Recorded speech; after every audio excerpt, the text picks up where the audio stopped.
This is a Tesla Model Y. We are going to change coolant and refrigerant. Let's enter into service mode first, then click here. We need to unlock the gateway first. We hit the brakes and turn on the right turn signal.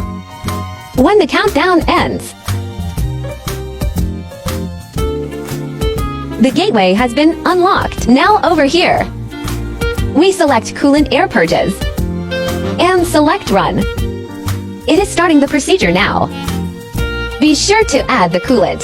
Now the pump is running. We just need to fill the fluids. Make sure there is enough. Here we can see the pipes.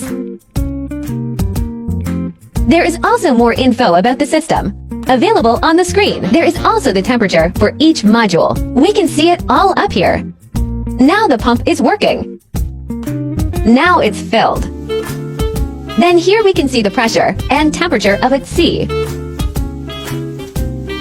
So this is how to refill coolant and refrigerant on Model Y.